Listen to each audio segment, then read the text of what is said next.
Alors, est-ce que vous avez kiffé ce que le catch nous a proposé la semaine dernière? Moi, comme d'hab, je vous partage rapidement une partie des choses que j'ai kiffé et maxi 3 choses que j'ai pas kiffé dans le catch mainstream et le catch indépendant, bien sûr. Surtout, n'hésitez pas à donner votre avis tant qu'on échange de notre passion dans la bienveillance. Allez, c'est parti, on envoie. S'il y a bien un show de catch mainstream pour lequel je me lève régulièrement tard dans la nuit, c'est NXT. Et une fois de plus, on a eu le droit à un buffet de qualité avec la première partie d'NXT Gold Rush. Parmi tout ce que je retiens avant tout dans ce show, il y a le segment où Trick Williams s'est fait tabasser par Miles Bourne, le divertissant mixed tag team match Joe Hendry et Thea Hale versus Ethan Page et Chelsea Green.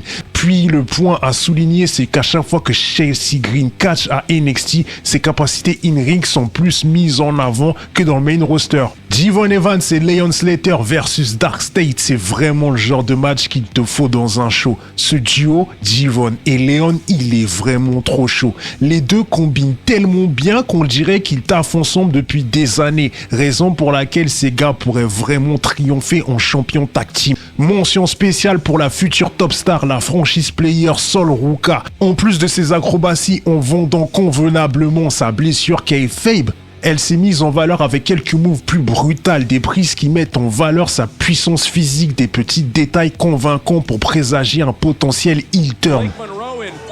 Encore une fois, merci à Bayley, Becky Lynch et Becky Man pour les travaux. Son match où elle a perdu le titre intercontinental à Raw, je l'ai trouvé bon car elle avait le lead. Elle a bien géré son ascendant dans le match. Concernant Maxine Dupri, à part son saut carpé que je trouve stylé, c'est pas une catcheuse qui m'intéresse, mais factuellement, je vois sa progression in-ring. Puis au fond, je trouve ça bien qu'elle devienne champion mid-card. C'est une très bonne technique pour mener une catcheuse vers la starification.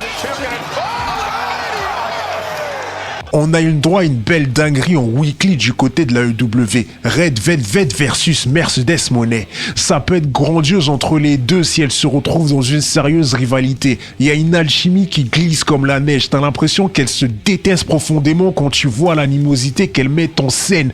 Puis c'est là qu'on se rend compte à quel point Red Velvet a un niveau intergalactique dans le ring. Spinebuster Media a posté un nouvel épisode du Spinebuster TV dans lequel a fait son retour la meilleure de la galaxie, Minnie McKenzie. Et oui, la propagande continue à vivre.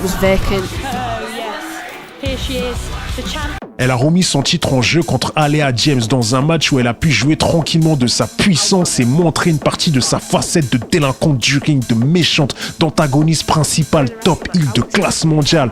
Car oui, Minnie McKenzie, c'est le match UK dans toute sa splendeur et un jour, vous aurez aussi le même avis.